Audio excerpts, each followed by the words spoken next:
Сәлем достар! Көптеген фантастикалық блокбастерлерде көрсетілгендей, роботтар әлі біздің өмірімізге ене қойған жоқ. Бірақ бұл уақыт алыс емес. Технологиялар бір орында тұрмай, қарқынды даму үстінде. Сіз адамның бет-әлпеті мен ой-өрісін нақты көшіре алатын роботтарды көрсеңіз таңғалмаңыз. Сіздермен бірге Q-Life арнасы. Бүгін біз әлемдегі ең ақылды 5 робот жайлы айтатын боламыз. Ал сіздер видео басталмай жатып, лайк басып арнаға тіркеліңіздер.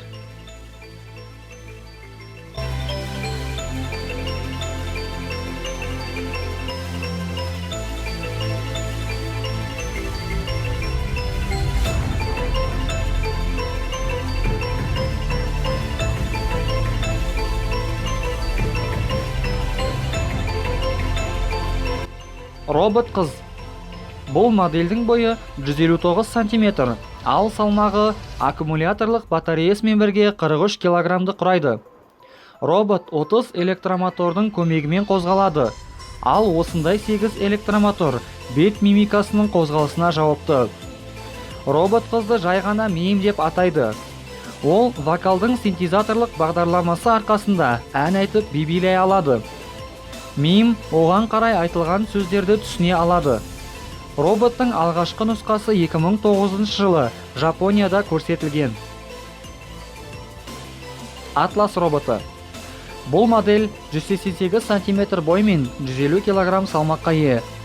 Роботты 28 механикалық, гидравликалық және жылу қозғалтқыштары қозғалысқа келтіреді. Ең қызығы, кез келген энергия көзі болатын батарея бұл роботта жоқ. Роботқа қуаттылығы 15 кВт болатын арнайы электр конвенттері орнатылған. Ол стандартты 480 вольтты электр желісі арқылы жұмыс істейді. Бастапқыда робот төтенше жағдайларды, тіпті техногендік апаттарды жою үшін құрылған. Атлас кез келген жермен, тіпті тастарда жүре алады, ал қолының көмегімен тік кедергілерге шыға алады екен. Asimo гуманоид роботы. Адамның жүруін оңай қайталайтын шағын роботты Honda компаниясы ойлап тапты. Asimoның бойы 130 см, ал салмағы 54 кг. Адамның жүруін қайталауынан бөлек, ол адамдармен қарым-қатынас жасай алады. Asimoның басына кіріктірілген бейнекамерасының арқасында барлық ақпаратты жинайды. Көптеген нысандарды таниды, олардың бағыты мен қашықтығын бағалай алады. Осылайша робот адамның артынан оңай ілеседі, ал адамға жақындап келген уақытта сәлем береді. Баспалдақпен көтеріліп төмен түсіп кез келген кедергіні таниды. Мысалы, жолда келе жатқан адамдарды қағып кетпей, оларды оңай өтіп кетеді. Промет көмекші роботы. Бала қараушының орнын баса алмаса да, бұл робот үй қызметкерінің рөлін оңай сомдай алады.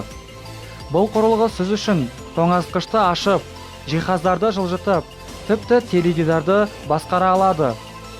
Робот барлық осы жағымды нәрселерді дауыстық командадан кейін орындайды.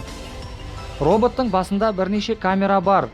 Ол камералар робот үшін 3 өлшемді болжамдар жасайды. Даниядағы Хенрик Шарфенің егіз роботы. Роботтың авторы Даниядағы Aalborg университетінің ғалымы Хенрик Шарфе. Хенрик роботты өз бейнесінде жасаған. Хенриктің егізі сенімді түрде қозғалады, күледі және тыныс алады. Әрине, роботты адамнан ажырату өте оңай, бірақ ол өте әсерлі көрінеді. Машина адамның бет-әлпетін керемет бейнелейді және қозғалыстарды да дәл қайталай алады. Ал роботты қашықтықтан басқаруға болады. Назарларыңызға рахмет. Егер де сіздерге видео ұнаған болса, лайк басып арнаға тіркеліңіздер. Және де біздің арнамызға тіркелетін жерде кішкентай қоңыраушаны басып қойсаңыздар, видеоларымызды алғашқылардың бірі болып көретін боласыздар. Сіздермен бірге болған Q-Life арнасы. Келесі видеода жолыққанша аман есен болыңыздар.